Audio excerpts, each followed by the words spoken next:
আসসালামু আলাইকুম। Korean two Bangla চ্যানেলের পক্ষ থেকে আপনাদেরকে জানাই স্বাগতম। আজকের এই ভিডিওতে আমি আপনাদেরকে শেখাবো কোরিয়ান স্বরবর্ণ। কোরিয়ান ভাষায় মোট 21টি স্বরবর্ণ আছে। এর মধ্যে ভাগ আছে দুইটা, যেমন একটা হচ্ছে মৌলিক স্বরবর্ণ এবং আরেকটা হচ্ছে সংযুক্ত স্বরবর্ণ। মৌলিক স্বরবর্ণ হচ্ছে 10টি এবং সংযুক্ত স্বরবর্ণ 11টি। এই সর্বমোট স্বরবর্ণ হচ্ছে 21টি। এখন কোরিয়ান ভাষায় স্বরবর্ণ মানে হচ্ছে মৌম, উচ্চারণটা এরকম আসে। আর জাউম এর অর্থ হচ্ছে ব্যঞ্জন বর্ণ। এখন আমরা আজকে শিখাবো মৌলিক স্বরবর্ণ যে 10টা, এটার উচ্চারণ সহ কিভাবে সহজে আপনারা আয়ত্ত করতে পারবেন সেটা আমি দেখাবো। সেজন্য মনোযোগ দিবেন। দেখেন, প্রথমে লেখা আছে আ, পরে লেখা আছে ইয়া, অর্থাৎ এই যে আ স্বরে আ, এর সাথে যে আমরা যদি ডাবল টান দিয়ে দিই, যে এই পাশে দুইটা টান দিয়ে দিই, তাহলে হয়ে যায় ইয়া, অর্থাৎ আগে রস্বই যুক্ত হয়, তাহলে আ ইয়া।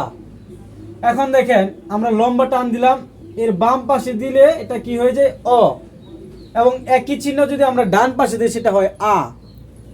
কোরিয়ানরা কিন্তু আমাদের চেয়ে উল্টা, যেমন আমরা আগে শিখি অ, তারপরে শিখি আ, কিন্তু তারা দেখেন আগে তারা লিখেছে স্বরে আ অর্থাৎ আ, পরে কিন্তু অ, অর্থাৎ তারা যেই নিয়মে পড়ে বা এটা লিপি হয়েছে আমাদেরকেও ঠিক সেইভাবে শিখতে হবে। দেখেন, অ ই অ, উ ইউ, এটা হচ্ছে রস্য উ, এটার উচ্চারণ হবে উ, এটার উচ্চারণ হচ্ছে ও, আর এটার উচ্চারণ হচ্ছে উ, একটু তফাৎ আছে। হ্যাঁ, উ ইউ।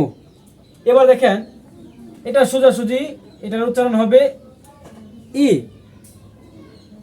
এবারে আসেন এই যে মাইনাস চিহ্ন, এই যে মাইনাস চিহ্ন, এটার উচ্চারণ কিন্তু হবে উ, অর্থাৎ এটা অন্যান্য, এই যে এখানে উ আছে একটা, এই যে রস্য উ, এখানে উ আছে একটা উ, এই দুইটার উচ্চারণের চেয়ে ভিন্ন উচ্চারণ হবে এটা। এটাকে আমরা এটাকে উচ্চারণ করতে হবে 50%। হ্যাঁ, সম্পূর্ণ উ উচ্চারণ করা যাবে না, এটাকে 50% উচ্চারণ করতে হবে, যেমন উ। হ্যাঁ, তাহলে এই যে 10টা স্বরবর্ণ, এটা আমি আবারও পড়িয়ে দিচ্ছি, আপনাদের চর্চা করবেন। আ ইয়া, অ ইয়, উ ইয়, উ ইউ, ই উ। এই হচ্ছে আমাদের যে মৌলিক 10টি স্বরবর্ণ। এই 10টি স্বরবর্ণ আমি আপনাদেরকে দেখালাম আজকের এই প্রথম ভিডিওতে, শুধু এই 10টি স্বরবর্ণ আপনাদেরকে দেখালাম। আগামী ক্লাসে আমি 11টি যে সংযুক্ত স্বরবর্ণ সেটা দেখাবো। তো আজকে এই পর্যন্তই, আগামী ক্লাসের আমন্ত্রণ জানিয়ে আজকে এখানেই বিদায় নিলাম। তবে বিদায় নেওয়ার আগে একটাই অনুরোধ, যদি ভিডিওটি ভালো লেগে থাকে তাহলে অবশ্যই একটি লাইক করে দিবেন এবং আমার চ্যানেলের পরবর্তী নতুন ভিডিও পেতে চ্যানেলটি সাবস্ক্রাইব করে পাশে থাকা বেল আইকনটি ক্লিক করে রাখবেন। ধন্যবাদ সবাইকে, আল্লাহ হাফিজ।